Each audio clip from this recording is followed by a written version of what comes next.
Hi, this is the last video of this course.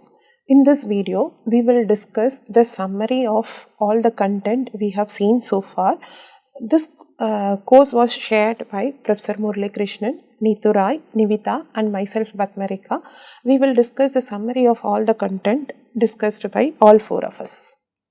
Before even we start with the summary, we will first understand what is the need for material characterization. We will do it under two heads. One is a binder head, another is a mixture. Understanding the knowledge or knowledge on a mechanical characterization of a bituminous binder is important right from the bitumen production process. So for a highway engineer, generally to target the required performance, they should know what is the mechanical property that binder should have so as to achieve the required performance in the field. So now if one needs to achieve the required mechanical property, now what is the modifications that one needs to do in the production process so as to achieve the required property. So one needs a relation between the bitumen production process, understand the relation between the bitumen production process and the mechanical characterization of the material. In the second applications, the knowledge on this mechanical property will also be useful in the binder selection strategy. Generally, we select the binder based on the geographical location temperature. Let us take for instance a geographical locations where the high temperature is predominant in most of the time. For the locations where the high temperature is predominant, we select the binder that is more resistant to rutting. So, if now we need to understand which mechanical characteristics property exactly captures the rutting behavior and fix the target value for that and select the binder that will not rut at that high temperature conditions. So, binder selection for any geographical location depends on the mechanical property of the binder. And this mechanical characteristics property also has an application in determining the mixing and compaction temperature of a bituminous mixture. The mixing and compaction temperature for a bituminous mixtures are generally determined based on the flow property of a bitumen. So, the bitumen exhibits Newtonian or non-Newtonian behavior during a mixing and compaction process. We want a bitumen to exhibit a Newtonian temperature. So, based on the Newtonian temperature regime, we select the mixing temperature, and bitumen exhibits a non-Newtonian behavior. So, we select the range of compaction temperature based on the flow response of the bituminous binder. Now, coming to the bituminous mixture part, the mechanical characteristics property of a bituminous mixture goes as an input to a pavement design. As here we can see a flow chart which describes the input for a pavement design.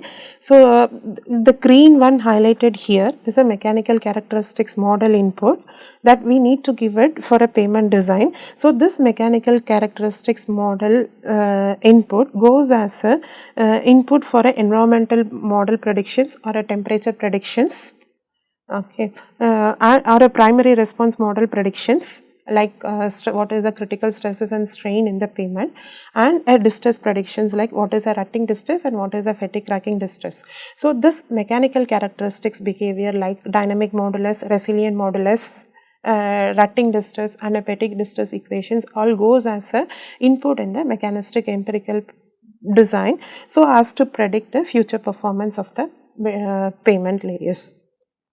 So, now we know the importance of a mechanical characterization of a material. So, we have divided this course into three heads. One is understanding what mechanical behavior we need to really look into it so as to get the required performance. And second one is characterization of a bitumen, and third one is a characterization of a bituminous mixture. So, in a mechanical characterization property, basically bitumen exhibits a viscoelastic behavior.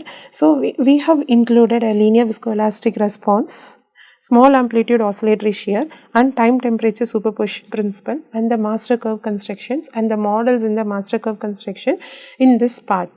So these mechanical characteristics behavior are further related to a material bitumen and a bituminous mixtures in the next lectures. So in a bitumen, we have included what is usage, what is a bitumen production process, what exactly is the chemical composition of a bitumen, how the bitumen ages, and what are the different modifiers available, and what is the influence of modifier in the performance of a bitumen. We have also given different grading systems like viscosity grading and the performance grading. We have also included how to determine the mixing and compaction temperature based on the flow property of a bitumen. Recently we have also included a bitumen emulsion as the cold mix technology is emerging. In the bituminous mixture part, we have included three important modulus. One is a dynamic modulus, the second one is a resilient modulus, and third one is a flexural modulus. So we have given a laboratory procedure, a detailed laboratory procedure on how to determine these modulus, and we have also included two important distress, laboratory characterization of two important distress. One is a rutting, another is a fatigue damage in the material. So this is the course outline. And what are the outcomes of this course? So this outcome of the course again was divided under three categories. One is related to the mechanical theory, another is related to bitumen, and third one is related to bituminous mixture. So now we should know what mechanical characteristic property we are looking for. Now we know that the bituminous material exhibit a viscoelastic response. Bituminous material exhibits a viscoelastic response. So for the characteristic functions which we are looking for, it is necessary that we need to test the material in the linear regime. So what exactly is the linear viscoelastic response, and what are the functions we are looking for in the time domain as well as in the frequency domain? So as a product manufacturer or a binder manufacturer, so we should know how is bitumen produced, what is the chemical composition of the bitumen, and how the crude source affects the chemical composition of the bitumen, and how these chemical composition affects the performance of the material, and what happens to a bitumen during aging. So understanding all this, you can know, now we can learn how to write the specifications for a bitumen. So why should one modify a bitumen, and what are the different modifiers available, and after modifications how to quantify the performance of a modified bitumen? Can we use the same quantification process that we used for an unmodified binders? So this is related to a binder. Now what are the material characteristics functions related to mixtures? What is now how to determine the dynamic modulus, resilient modulus, and a flexural modulus of a bituminous mixtures, how to measure it in the laboratory scale. Okay, this is useful for your payment design. And how to quantify the two important distresses. One is a rutting distress, another is a fatigue cracking distress. So in a rutting distress, we generally have two different strategies. One is a rut wheel testing, which is used for ranking the bituminous mixture. Another is a repeated creep and recovery test, which is used in the mixed design. And in how to conduct a fatigue test of a bituminous mixtures, and what are the various post-processing methods available so as to determine the fatigue damage in the bituminous mixture in the laboratory scales. So as at the end of the course, you will understand these three heads. You will understand the topics given in these three heads. So now let us see the summary of lecture one by one. The first lecture is on the linear viscoelastic response. Linear viscoelastic response given by Professor Murali Krishnan. So in this lecture, it was explained what exactly is the elastic response of the material, viscous response of the material, and a viscoelastic response of the material. More focus is given on the viscoelastic response of the material. So, in a viscoelastic response was further classified into viscoelastic solid-like response and viscoelastic fluid-like response. So, we have given a two tests here. One is in the time domain and other is in the frequency domain. In the time domain, we have seen two tests. One is a strain control test where the strain is controlled and kept constant with the time, and we have seen what will be the response of a viscoelastic material to the constant strain, and we have defined a modulus here, relaxation modulus. The creep compliance is defined for a viscoelastic material for application of a constant stress. The response of a viscoelastic material to a oscillatory shearing is also dealt in detail. So, when the material is subjected to an oscillatory shearing and the controlled, say a controlled strain, you apply a sinusoidal oscillation with the frequency omega, the response stress function will also be sinusoidal with the same frequency omega. So, within a linear response, we defined dynamic modulus and a phase angle, or otherwise storage modulus and the loss modulus, as a characteristics functions to capture the viscoelastic response of the material. So, all these characteristics functions are defined within the linear response of a material. So, we have seen what exactly is the linear response of a material, how to identify the linear response for a viscoelastic material. As identification of a linear response for elastic material is straightforward, but here in the viscoelastic response we have a time dependent functions. So, identification of, we have seen a process of how to identify or delineate linear nonlinear response of a viscoelastic materials. We have also seen few viscoelastic models like Berger's model, Kelvin model, Fock-Kelvin model, generalized model and its constitutive equations to capture these viscoelastic functions. So, to summarize this, we know that bituminous mixture or a binder exhibits the viscoelastic behavior. This viscoelastic behavior can be a viscoelastic solid or a viscoelastic fluid. So, viscoelastic solid or a fluid behavior is further can be related to a payment distress. So, we have seen what is the linear response, and we have also seen that the viscoelastic characteristics functions can be measured only in the linear regime, and how to measure these viscoelastic characteristics functions we have seen in detail. In the second lecture is on a small amplitude oscillatory shear for bitumen, and this is given by me. And this is an overview of a lecture. In this lecture, we have introduced small amplitude oscillatory shearing. On subjecting the material to a small amplitude oscillatory shearing, we have introduced a dynamic modulus, phase angle function as a characteristic functions, and or we have also introduced storage modulus which representing the elastic response and viscous modulus representing, loss modulus representing the viscous response. As another method of representations. We have calculated energy dissipation for the viscoelastic material. So, viscoelastic material partly dissipates energy. So, these energy dissipation equations can be further used in the performance grading of a binder. We have seen few constitutive equations to capture the viscoelastic solid and a fluid response of the material, and we have also seen in detail about the frequency sweep test conducted in the laboratory scale for a binder, and we have seen how these modulus values are a frequency dependent. So, as a summary, we now know that the storage modulus, loss modulus or dynamic modulus and a phase angle are a frequency dependent function. It also depends on the temperature. So, we calculate energy dissipation in the material based on these viscoelastic parameters, and these energy dissipations can be further related to rutting and fatigue distress in the performance grading of a binder.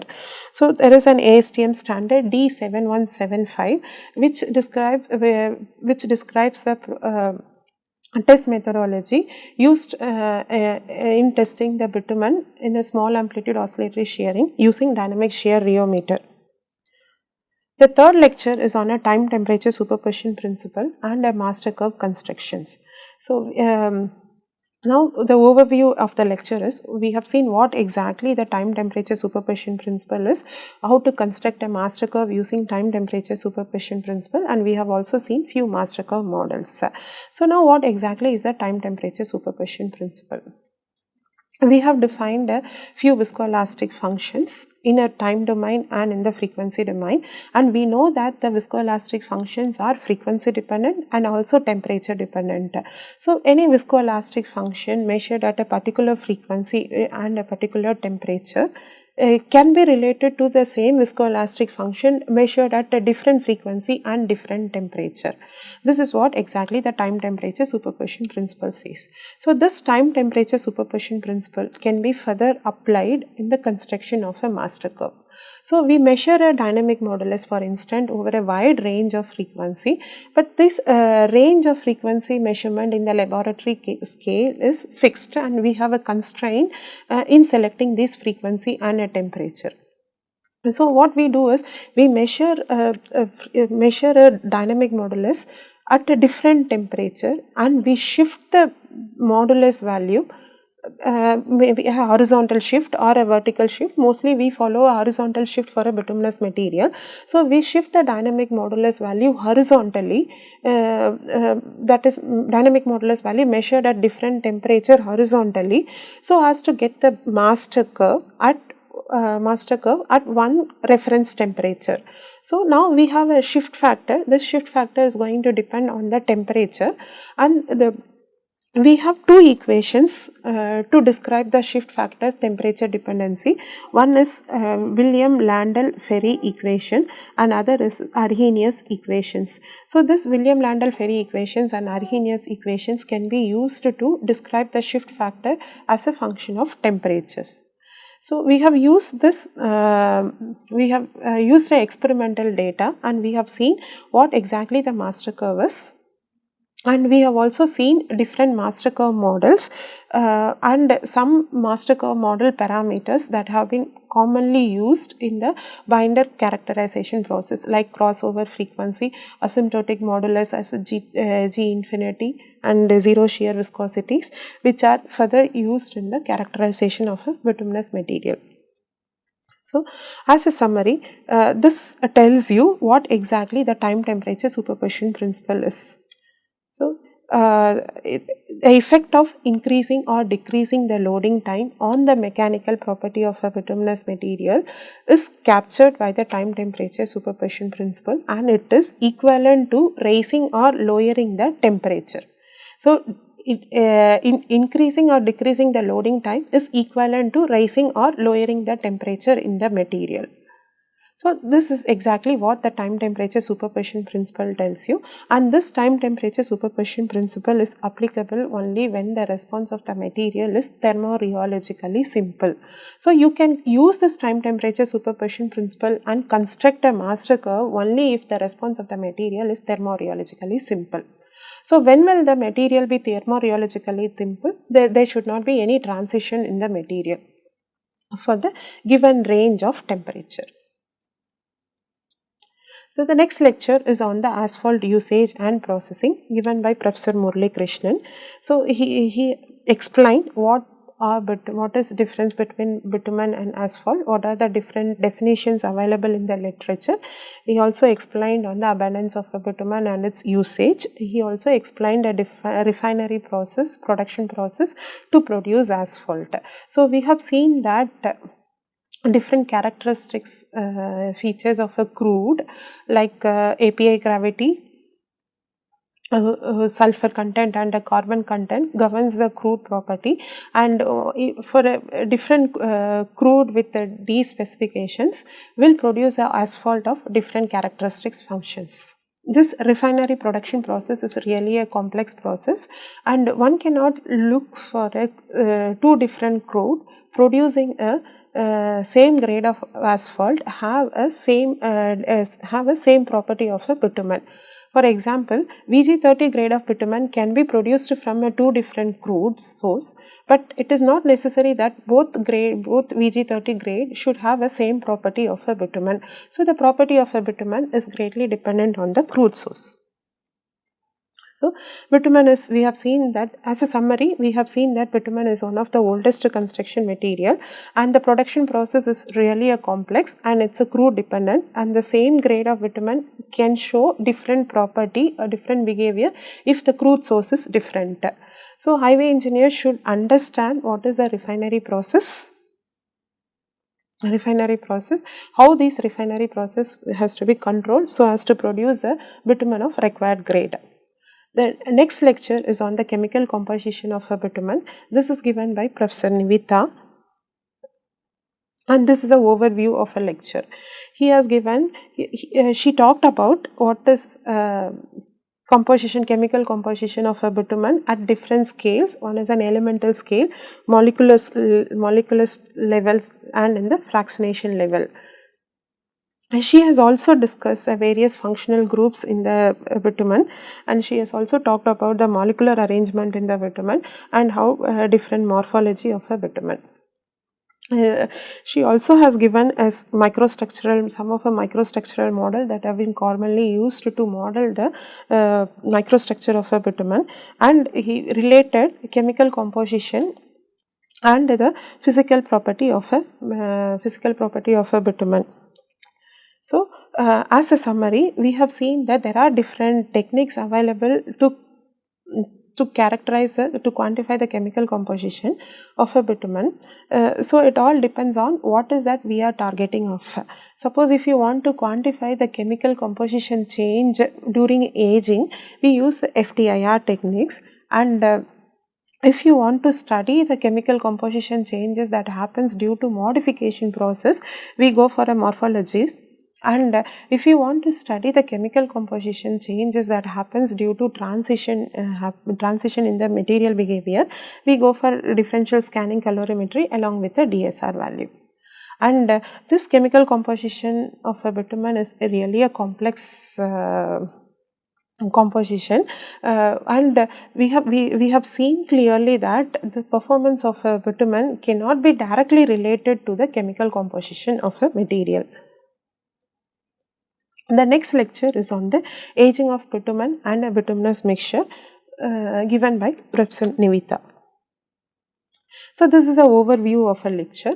Here she discussed about what is steric hardening or a physical hardening, and what is chemical hardening, chemical aging, and what are the changes that happens in the chemical composition during a aging process, and how to simulate the aging, short-term aging and the long-term aging in the laboratory level, and what is the codal provision says. So, this is a summary. So, there are aging can be a reversible process or it can be a irreversible process. So, reversible process is something what we call it as a steric hardening, and irreversible aging is due to happens as the chemical composition in the bitumen changes. So, as an effect of aging, we see that the stiffness or the viscosity of a material increases. In a laboratory level, you can simulate the aging that happens in the field during mixing and compaction process using a rolling thin film oven, and aging that happens over a long period of time using a pressure aging vessel. So, we have seen how to simulate aging for a binder and how to simulate the aging for a mixture in the laboratory scale. The next lecture is on a viscosity grading of a bitumen, given by Professor Murali Krishnan, and this is an overview of our lectures. So, first we have seen what is the binder role in the payment performance. So, what property of the binder we should look for characterization of a rutting response of a rutting performance of the payment, and what property we should look for characterizing the fatigue cracking performance of the bitumen. So, we have seen in detail how the data collections have been carried out at IIT Madras for IS 73. So, this is a summary of a lecture. We have seen viscosity grading of a binder as done based on main property, that is viscosity measured at 60 degrees Celsius. So, you have a range of viscosity defined at a 60 degrees Celsius. This in a way captures the rutting characteristics of a binder. We have a penetration value measured at 25 degrees Celsius, characterizing the intermediate temperature, that is a fatigue damage that happens at the intermediate temperature. And we have a softening point measured in the range of 40 to 50 degrees Celsius. So this in a way captures the transition that happens at this temperature from a solid to fluid transitions. So these three properties captures the characteristics behavior of a material during service, and we have a kinematic viscosity measured at 135 degrees Celsius, characterizing the property of a material during mixing and compaction temperature. So we have also seen different standards followed by different countries so as to grade the binder based on the viscosity value measured at 60 degrees Celsius. The next lecture was on a performance grading of a bitumen. This performance grading of a bitumen was given under 3 lectures. So lecture 8, 9 and 10 covers the performance grading of a bitumen. In the first lecture, we have seen what is the testing procedure, what is the binder testing procedure we have to adapt for the performance grading of a binder, and what are the binder specifications given for the grading, and a summary and a PG for Indian conditions. So this performance grading is based on an oscillatory shear testing. So more emphasis was given in the temperature during service. For example, in a viscosity grading system, we define a temperature say 60 degree and we determine the viscosity, and we ask a binder that has a specific viscosity at 60 degrees Celsius. Now, if my payment temperature is other than 60 degree, what should be the target property I should aim for? So if the payment temperature is, say for example, it is a 50 degree, what is the exact target property that I should aim for? So more emphasis is given on the payment temperature during service. This is especially at a high temperature. This is covered in this lecture. We have covered high temperature and intermediate payment temperature. So rutting parameters are defined for a high temperature, and the fatigue parameters are defined for a intermediate parameters, and these parameters are defined in terms of a dynamic modulus and the phase angle value. We have seen the next lecture on the performance grading is on how did we get the PG criteria.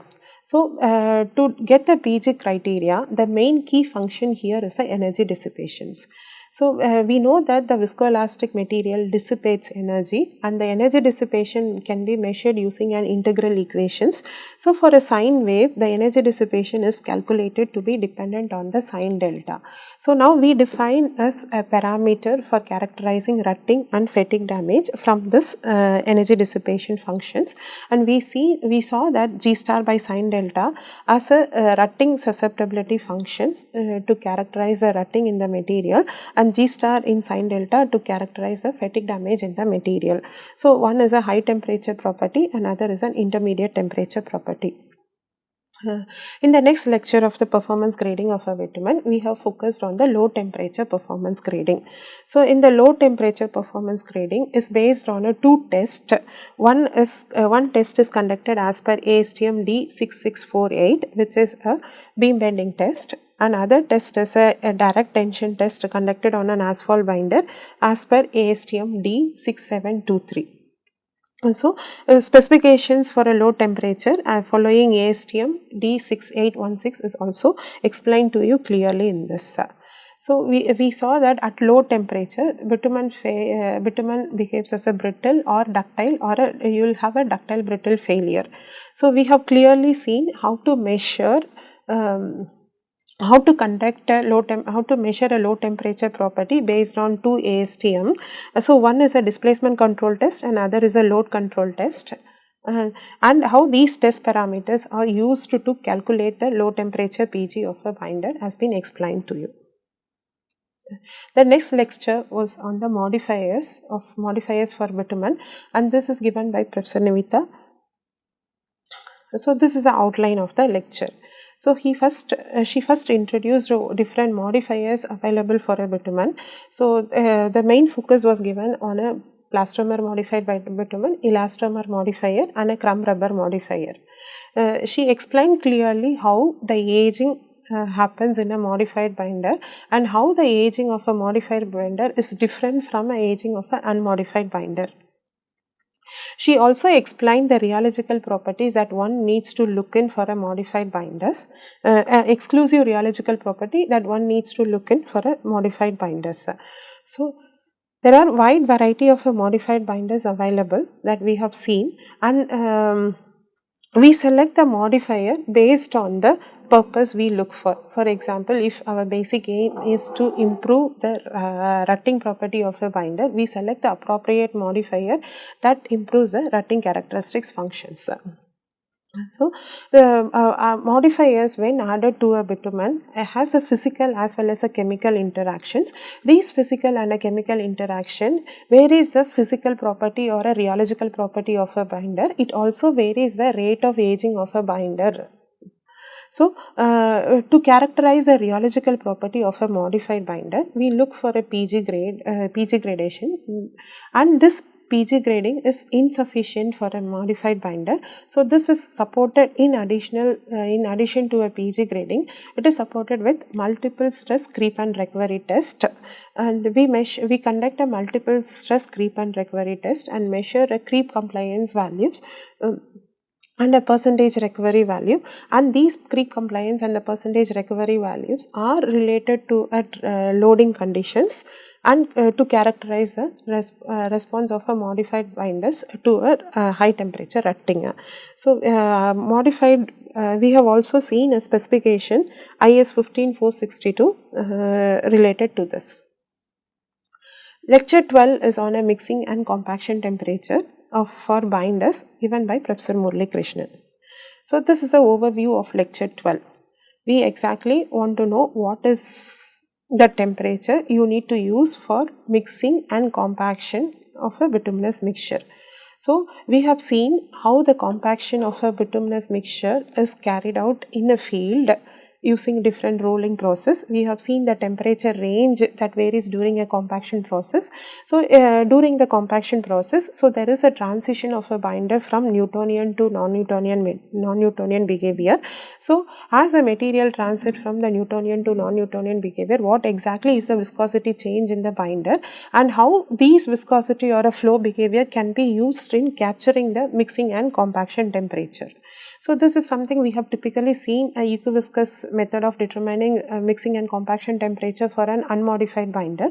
We have also seen that this equiviscous mixing and compaction temperature approach cannot be used for a modified binders, as we have seen that the Newtonian non-Newtonian transition of the modified binders occurs at the high temperature range when compared to the unmodified binder. So, the value determined based on the equiviscous temperature becomes unrealistic in case of a modified binder. So, generally for a modified binders, we select the mixing and compaction temperature recommended by a manufacturer. So, we used a non-Newtonian response and a Newtonian response in determining the mixing and compaction temperature. We have used a few methodology that is based on the workability and a compactability for determining a mixing and compaction temperature. Few methods which we have seen is zero shear viscosity method, phase angle methods, to mention few. So, we have also seen that for a modified binder, we use manufacturer recommended mixing and compaction temperature, and it is 15 degree excess when compared to the unmodified binders. So, lecture 13 is on the dynamic modulus of bituminous mixture. So far we were discussing about the bituminous binder, now it is related to a bituminous mixtures. So, lecture 13, 14 and 15 follows the dynamic modulus and the resilient modulus of a bituminous mixtures. So, in a dynamic modulus measure, this is an overview of a lecture 13. Initially, we have seen how the development of dynamic modulus was made. We have seen the test standards, test procedure, how to prepare the sample and compact it in the laboratory scale. What is exactly is the test protocol used for quantification of a dynamic modulus, and what is the data acquisition process, and how the post-processing of a data is done in capturing the dynamic modulus value. So, we prepare a cylindrical sample and we subject the sample to a repeated Haversine compression loading so as to determine the dynamic modulus value. So we subject the material to a loading so that the resulting strain in the material is within the linear regime. So the linear regime strain is defined between 75 to 125 microstrain. So we apply the material, we apply a Haversine compression loading, and we record the deformation in the material, and this the strain and the stress values are used in calculating a dynamic modulus value. Here we do not use any viscoelastic functions to determine the dynamic viscoelastic models to determine the dynamic modulus value. We use a regression approach to determine the modulus value. And finally, we have seen that how these modulus value goes as an input in the MEPDG design. So the next lecture is on the resilient modulus of bituminous mixture. Resilient modulus is one of the important measure, as IRC 37 suggests a resilient modulus as a material characteristics functions in the design of flexible pavement. So this is an overview of lecture we had. Initially she covered history of a resilient modulus measures, and we have seen how the resilient modulus is different used in the design of AASHTO method and IRC method of pavement design.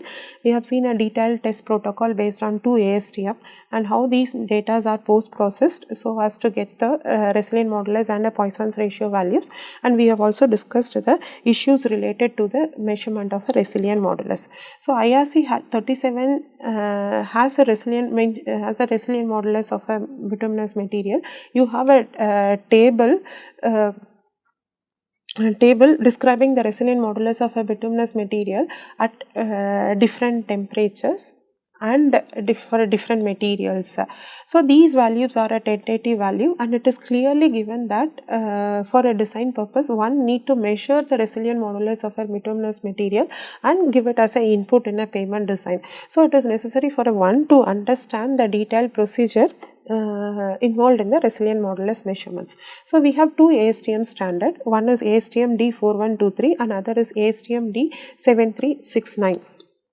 So this 2 ASTM standard differs in measurement of in the deformation measurement. So we do a indirect tensile testing of a material. So we have a cylindrical sample. This cylindrical sample is subjected to a Haversine compression loading in the diametrical directions, and we measure the deformation. As per ASTM D4123, we measure a deformation only in a one direction. Using LVDT placed in only one diametrical directions. So for this purpose, for calculation of a resilient modulus, we need to assume a Poisson's ratio value, and the resilient modulus are calculated based on the assumed Poisson's ratio. In ASTM D7369, we place a LVDT in two LVDT in a two diametrical directions separated by 90 degree. So we can calculate the Poisson's ratio value, and we use that in the resilient modulus calculations. So we have seen that the resilient modulus value is temperature dependent, and it is also a frequency dependent, but it is always we have found that the measure of resilient modulus value at a high temperature is difficult in the laboratory scale. So in lecture 15 is related to rutting in a bituminous mixture. This is given by Professor Neetu Roy, and this is the overview of lecture 15. So initially rutting in a bituminous pavement was discussed, and what is the approach to investigate the rutting has been discussed in detail, and we have also discussed rutting in a bituminous mixtures in the laboratory scale. So this we have discussed based on two approach. This lecture 15 covers a dry wheel rut testing procedure. So a detailed data acquisition procedure and the post-processing method is covered here. So this dry wheel testing method is a method used for ranking the bitumen based on the rutting characteristics. So So, in this lecture, so we started from the field controlled rutting in the pavement layer, and we have also seen how accelerated pavement testing has been conducted, and we have also seen the laboratory scale rutting using a dry wheel testing. So, this dry wheel testing is merely a pass fail temperature which is used for ranking a two different product. So, the next lecture on rutting is given by Neetu Roy, and it is a laboratory investigation of rutting on bituminous mixture using repeated creep and recovery test. So, this lecture covers a development of AMPTs for repeated creep and recovery test, simple specimen preparations, and how the flow time test is conducted, flow number test is conducted, what are different post-processing techniques. So, we have two tests here, flow time test and flow number test. Flow time test is conducted in a time mode. So, we apply a constant loading and we measure a deformation in the material, and the flow time is defined based on that. In a flow number test, the material is subjected to the repeated loading, and we get the three-stage curve, and the tertiary initiation of a tertiary stage is taken as a point of rutting failure.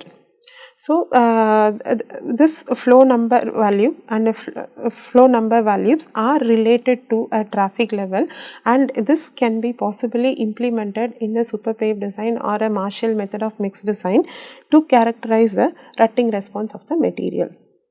Lecture 16 is on the fatigue characterization of a bituminous material, and it was given by me. This is an overview of a lecture. So, we have discussed what is fatigue cracking in the bituminous layer, and how the fatigue characterization of a bituminous mixture is carried out in the laboratory scale, and we have also seen how this laboratory scale data can be implemented in the performance prediction equations. This is the overview of lecture 16. So, we can see a plot here which talks about this value of strain with the number of cycles of a loading. Generally, fatigue damage occurs after few cycles of a loading, and a few cycles of a loading, and at the initial loading, when you can see a linear viscoelastic regime, a strain level defined for a linear viscoelastic regime. So, the fatigue damage occurs in the bitumen after a few cycles of loading, and we define a fatigue damage in terms of number of load to failure. We use different methods for characterizing a fatigue damage test.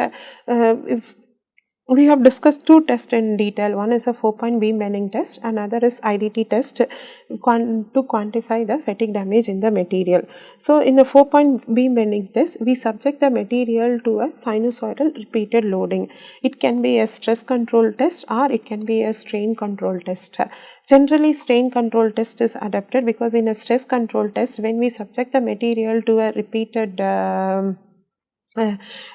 loading due to a permanent deformation in the material, the neutral axis shift and the strain increases, and this failure is expected to happen early in the strain control test when compared to the stress control test. So, we have seen different post-processing method that includes flexural stiffness and energy dissipation in the material to capture the fatigue life of a bituminous mixture. So, finally, the captured fatigue life of a bituminous mixtures is implemented or used in the distress transfer functions to calculate NF here, and the equation is given as follows. The last lecture on this is a bitumen emulsion, and it is given by Professor Murali Krishnan, and this is the outline of a lecture. So, initially we discussed about the overview of an asphalt emulsions and how the asphalt emulsions are classified based on the setting time and based on the charged particles in the emulsions. We have seen how this step-by-step process in the asphalt emulsion manufacturing. We have also seen how the emulsion breaks when it comes in contact with an aggregate. and what is the role of emulsifier in keeping an emulsion stable, or what is the role of emulsifier during a emulsion breaking systems. So as the emulsion starts setting, what are the test procedures we use it for for measuring the property of an emulsions, or for measuring the property of an emulsion that is already set, or to measure to find out what exactly the type of emulsion is. So, as a summary, we have seen that during emulsion setting process, when the emulsion comes in contact with the bitumen aggregate, the pH of the material changes, and this change in pH will lead to a flocculation, coalescence, and then the removal of water. We have seen that the flocculation process is a reversible process sometimes, but the coalescence process is an irreversible process. So, as an flocculation, coalescence, and the removal of water happens, the emulsion setting happens gradually. And we have also seen that the emulsion manufacturing process affects the properties and the performance of a material. So, we have also seen in detailed test methodology used in the characterization of an emulsion before setting and after setting, and the main characteristics that differs in the characterization is a pressure dependent viscosity of an emulsion. And lecture 18, in lecture 18 given by Professor Nivita, she has used a MATLAB tool and given and explained how to do a nonlinear curve fitting, and how to analyze the multiple stress creep and recovery data of a modified binder. So, this is the final lecture. So, I thank everyone for your attention. We would also like to acknowledge Government of India and IIT Madras and NPTEL team at IIT Madras for making this course possible. Thank you so much.